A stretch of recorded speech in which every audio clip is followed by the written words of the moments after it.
not, guys. I did search your establishment. We've received a complaint. Do you have a warrant, officer? I don't need a warrant. I'm conducting an investigation. Step aside. The Fourth Amendment says you do. You're not coming in without one. The officer's hand was already reaching for the gate, his body camera recording every second of what would become the most expensive violation of constitutional rights in Minneapolis history. But the woman standing behind that counter, calm and resolute, wasn't moving. Get your warrant, officer. Until then, this conversation is over. 5 words that would cost the city $4.7 million. 5 words that would end a police career. 5 words that would prove the Fourth Amendment still means something in America, if you're brave enough to defend it. Before we dive into how Kesha Washington became a millionaire by simply knowing her rights, where are you watching from? If this story gives you chills, hit that subscribe button, because what happens next is exactly why body cameras were invented. Tuesday afternoon, 2:23 p.m. Officer James Sullivan's body camera activated as he approached Kesha's Kitchen, a soul food restaurant tucked into a corner of South Minneapolis. The lunch crowd was thinning out, the smell of fried chicken and cornbread drifting through the propped-open door. Inside, Kesha Washington was processing a payment for an elderly couple, completely unaware that the next 10 minutes would change her life forever. Sullivan had been a cop for 9 years. 4 civilian complaints for excessive force, 0 disciplinary actions. A reputation for what his supervisors called proactive enforcement and what the community called harassment. He operated on a simple principle. His badge was his permission slip. Warrant? Only if he felt like it. Consent? That's what compliance looked like. The Fourth Amendment? A suggestion for other officers. For 9 years, he'd walked into minority-owned businesses, demanded entry, conducted searches, found violations real or imagined, and no one had ever told him no. He was about to meet someone who knew the Constitution better than he did. I'm Officer Sullivan, Minneapolis PD. We've received a complaint about this establishment. I need to conduct an inspection of your premises. Kesha's hands rested calmly on the counter. Both body cameras captured her response, the one that would later be played in federal court, the one that would make law professors stand up and cheer. What kind of complaint? That's not your concern right now. I need access to your kitchen, your storage areas, and your employee records. The afternoon sunlight streamed through the restaurant windows, illuminating everything in perfect clarity. Kesha tilted her head slightly, her expression unchanged, her voice steady. Officer, I'm happy to cooperate with any legitimate inspection, but I need to see your warrant. You could feel the temperature drop. Officer Chen's body camera caught Sullivan's jaw tightening, the muscle movement visible even from the side angle. I don't need a warrant. This is a commercial establishment, and we've received a complaint. That gives me the authority to inspect. Actually, officer, it doesn't. 4 words. Calm, factual, devastating. The Fourth Amendment protects my business from unreasonable searches. Unless you have a warrant, or unless there's an immediate emergency, you need my consent to enter the non-public areas of my restaurant. And I'm not giving you consent without seeing a warrant. Here's the thing about Kesha Washington. She didn't stumble into this moment unprepared. She grew up in North Minneapolis, watched her mother work 2 jobs, put herself through culinary school while working nights at a diner, saved for 5 years to open her own place. And she grew up in a community that had been over-policed for generations.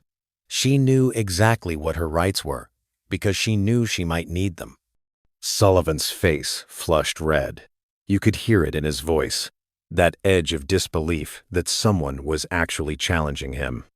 Ma'am, don't make this difficult. I'm trying to be reasonable here. If you have nothing to hide, you should have no problem letting me look around. And here's where Kesha delivered a line that should be taught in every civics class in America. Whether I have something to hide isn't the issue. The issue is the Constitution. The Fourth Amendment doesn't disappear just because I own a business. It protects me from unreasonable searches. And a search without a warrant, without my consent, and without exigent circumstances is unreasonable. Drop a comment below. Should police officers be required to obtain warrants before searching private businesses? Because what happened next shows exactly why this question matters. Sullivan leaned against the counter, his camera recording his own hands gripping the edge, knuckles white. "You're refusing a lawful order from a police officer. That's obstruction. I'm exercising my constitutional rights. That's not obstruction. That's what being an American citizen means. If you have probable cause to believe a crime is being committed, get a warrant. I'll wait right here." The remaining customers had stopped eating. They were watching this unfold, this moment where constitutional theory met real-world confrontation. An older man with a newspaper, two women in business attire, all frozen, all watching. Sullivan straightened, his posture shifting to something more aggressive. "Step aside. I'm coming back there to inspect your kitchen." "No, you're not. Not without a warrant." Kesha moved to position herself directly in front of the service window. Not threatening, not aggressive, just standing her ground in her own restaurant. Sullivan's hand moved toward the gate that separated the counter area from the dining room. Both cameras caught it. The reach, the intention. "Ma'am, final warning. Move aside or you'll be arrested for obstruction." Kesha didn't move. "Officer, I'm not obstructing anything. I'm standing in my own restaurant behind my own counter. You have no legal right to come back here. The Fourth Amendment is clear. No unreasonable searches. You want to search my kitchen? Get a warrant. Until then, you can leave." The tension was so thick you could cut it with a knife. Sullivan's breathing was audible on his microphone, fast and angry. He stared at her, and you could see it on his face. The fury, the disbelief. In 9 years, no one had ever done this. No one had ever cited the Constitution to his face and refused to back down. "You're making a big mistake. When I come back with that warrant, I'm going to find everything. Every violation, every problem, everything you're trying to hide. And then we'll see how smart you think you are. I'm not hiding anything. I run a clean business. I follow every regulation. But that doesn't mean you get to violate my rights. Get your warrant, officer. Do your job legally." Sullivan turned toward the door, his partner Chen following. But before he left, he stopped, looked back at Kesha, and said something that would be quoted in the lawsuit. "You just made an enemy, lady. You're going to regret this." Kesha's response was quiet, but both body cameras picked it up perfectly. "I don't think I will. I think I'll remember this as the day I stood up for the Constitution." They left. The bell above the door chimed softly as they exited. Inside the patrol car, Chen finally spoke up. "She's right. You know, we can't search without a warrant unless she consents or there's an emergency. I know what I'm doing. Just call for a warrant. But here's the problem with getting a warrant. You need probable cause. And Sullivan didn't have it. An anonymous complaint about unspecified violations isn't enough. You need specific, articulable facts suggesting criminal activity." Sullivan called the duty judge anyway. He tried to explain the situation, tried to make it sound urgent, tried to manufacture probable cause where none existed. The judge shut him down. "Officer, an anonymous complaint about unspecified violations isn't probable cause. If you have actual evidence of criminal activity, come back with an affidavit detailing that evidence.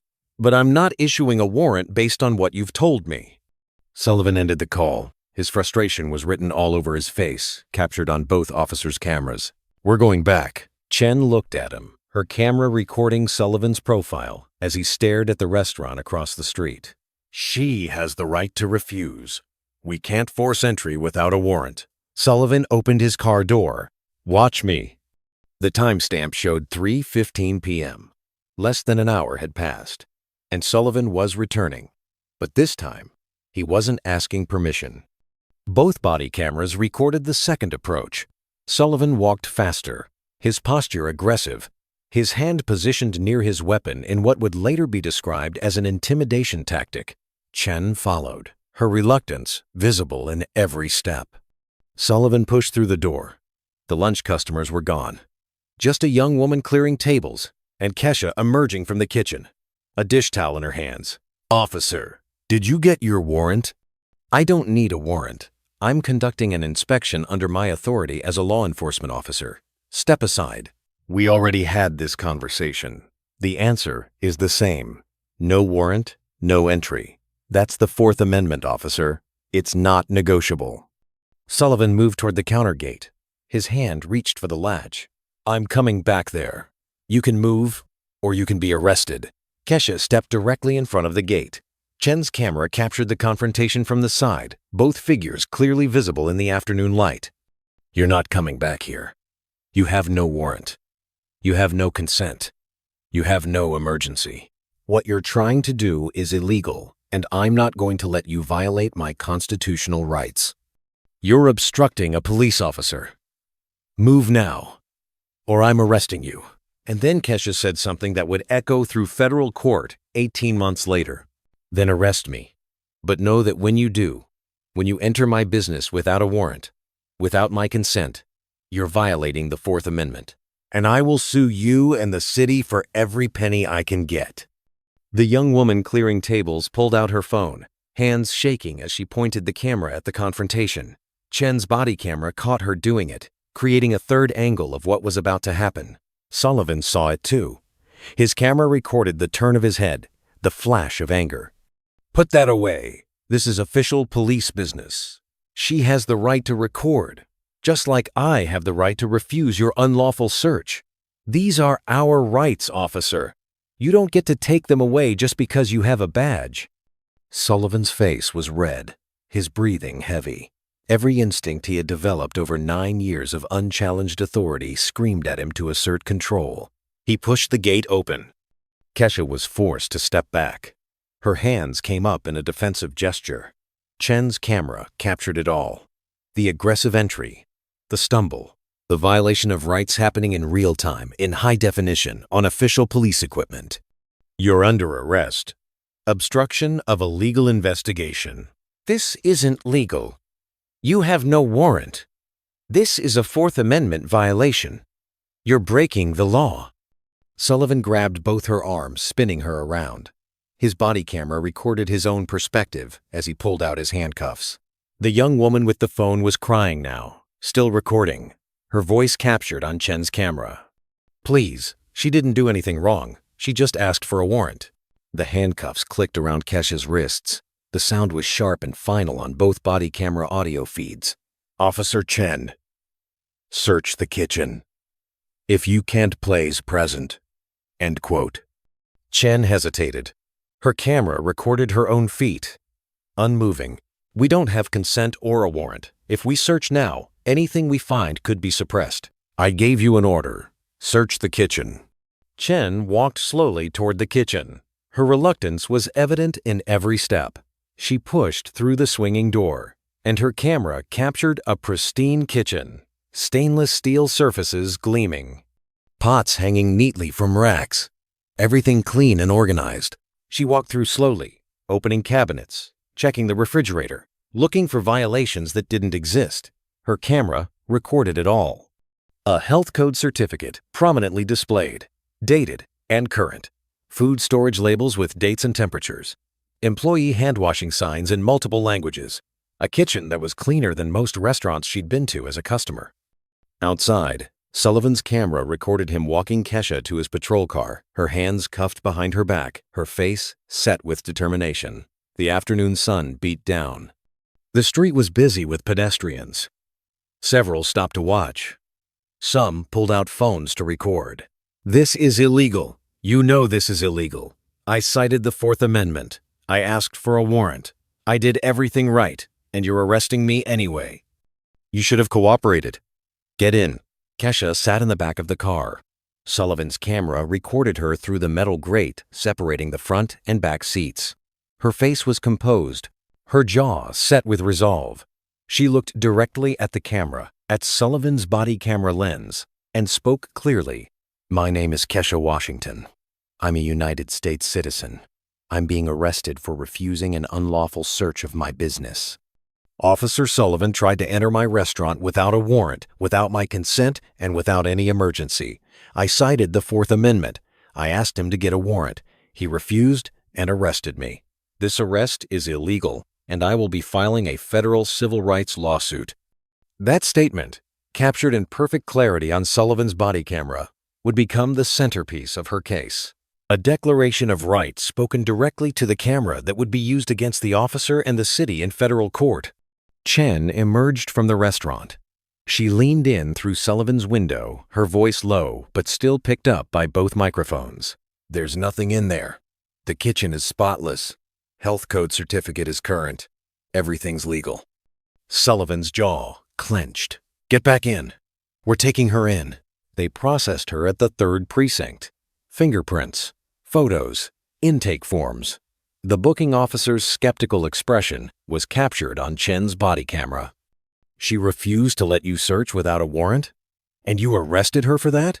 "She obstructed an official investigation. I had the authority to conduct an inspection." "Did you have a warrant?" "I didn't need one." The booking officer exchanged a glance with Chen. The look said everything. But he continued the processing. Kesha was placed in a holding cell. Sullivan's camera recorded her being led away, shoulders straight, head high. She looked back once, directly at Sullivan's camera, her expression saying everything. This isn't over.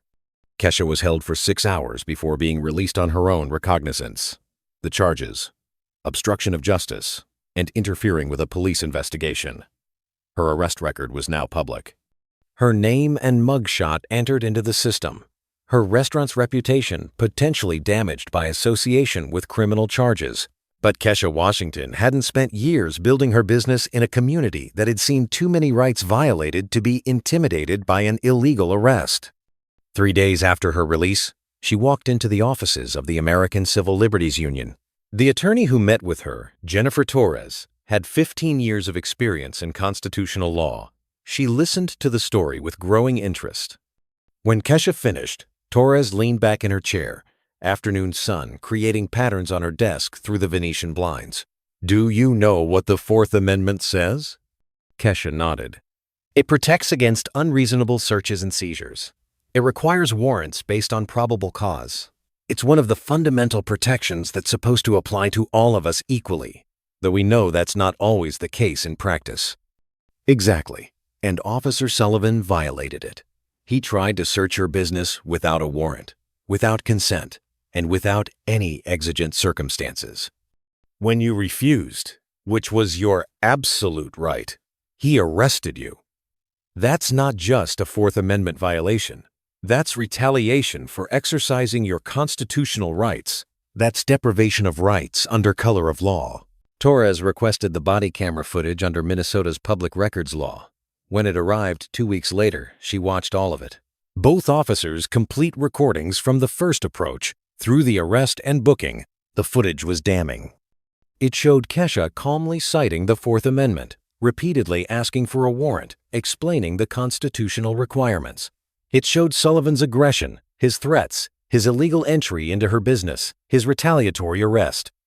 And most importantly, it showed Chen's search of the kitchen, conducted without warrant or consent, finding nothing but a spotless, legally operated establishment. The criminal charges against Kesha were dropped within a month. The prosecutor, after reviewing the body camera footage, declined to pursue the case. In her dismissal memo, she wrote, "The defendant repeatedly and correctly cited her 4th Amendment rights." The arresting officer had no warrant, no consent, and no exigent circumstances justifying entry into the non-public areas of her business. The arrest appears to be retaliatory in nature. In the interest of justice, all charges are dismissed. But dismissal of criminal charges wasn't enough. Torres filed a federal civil rights lawsuit. Kesha Washington versus City of Minneapolis, Officer James Sullivan and Officer Lisa Chen. The complaint alleged violations of the 4th Amendment, false arrest, unlawful search, retaliation for exercising constitutional rights, and intentional infliction of emotional distress. The city's initial response was dismissive. They offered $15,000 to settle, a token amount that insulted both Kesha and her attorney. Torres refused. "This isn't about money," she told Kesha during a strategy session.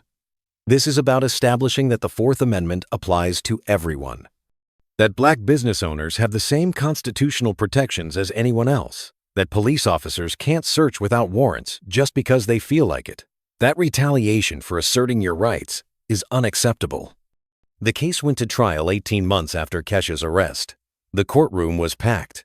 Civil liberties advocates, black business owners, community organizers, residents of South Minneapolis who saw Kesha's case as their own.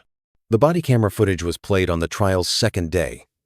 The jury watched both cameras simultaneously on split screens. Sullivan's perspective and Chen's perspective of the same events. They watched Kesha politely but firmly cite the Fourth Amendment. They watched Sullivan's increasingly aggressive demands. They watched the illegal entry, the forced search, the retaliatory arrest. They watched Kesha's statement in the back of the patrol car, her clear enunciation of her rights and the violation of those rights. When the footage ended, the courtroom was silent.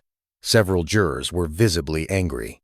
Kesha testified for 3 hours. She explained growing up in Minneapolis, watching her community experience over-policing, learning her rights because she knew she might need them. She described building her business, creating jobs in her neighborhood, becoming a pillar of the community. "I knew my rights because I had to," she told the jury, her voice steady despite the emotion. "I've seen too many people in my community have their rights violated." When Officer Sullivan demanded to search without a warrant, I knew exactly what was happening. The Fourth Amendment says I have the right to be secure in my property against unreasonable searches. When he demanded entry without a warrant, I was exercising that right, and he arrested me for it. Torres called a constitutional law professor as an expert witness. Professor Elizabeth Chen from the University of Minnesota Law School explained the Fourth Amendment in clear, accessible terms. The Fourth Amendment protects against unreasonable searches.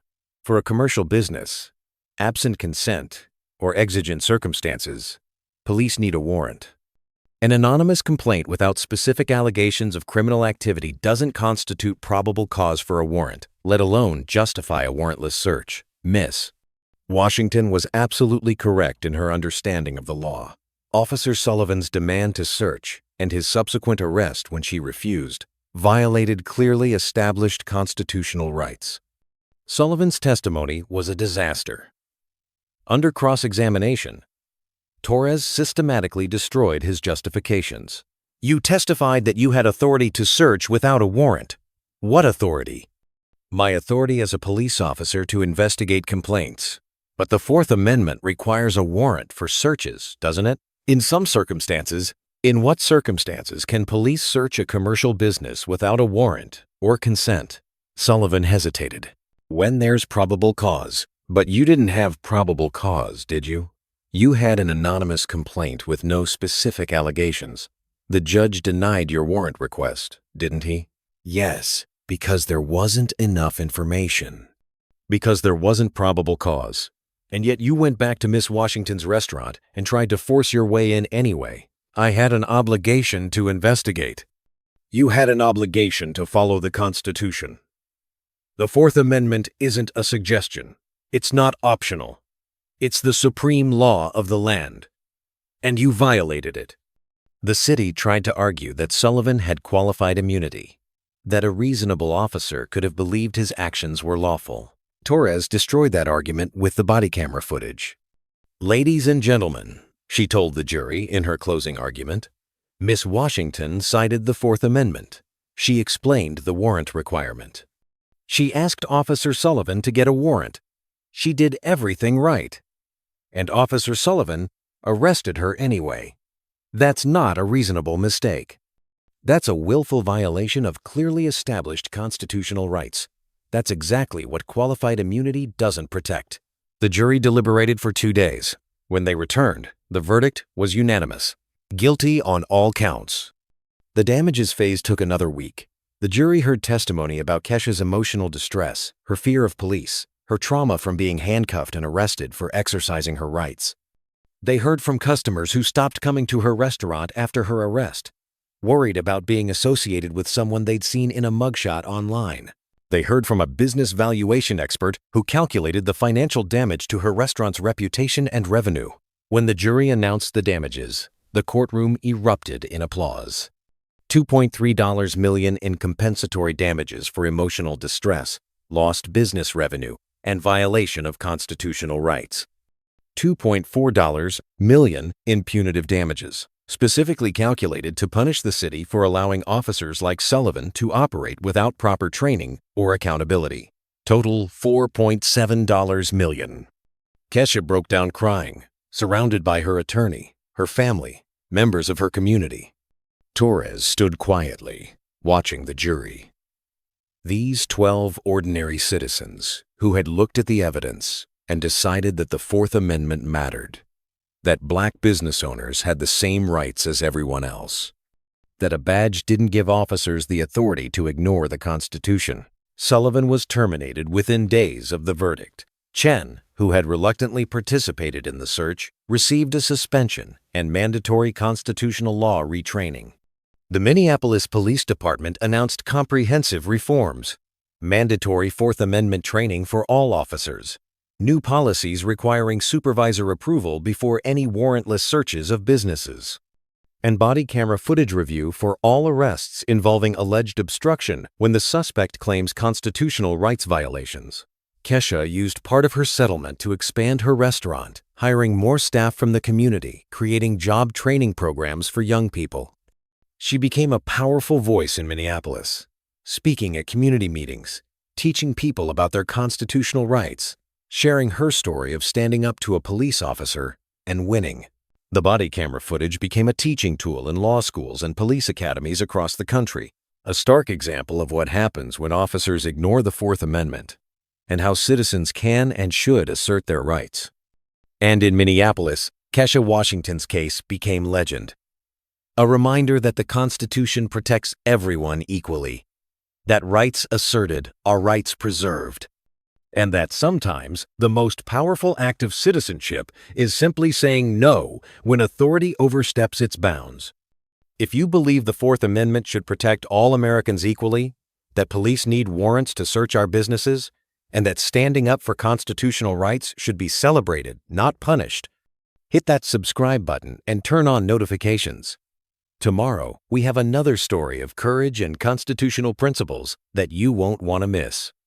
Because the truth, captured on body cameras and defended in court, has the power to remind us all that we the people grant authority to government, not the other way around.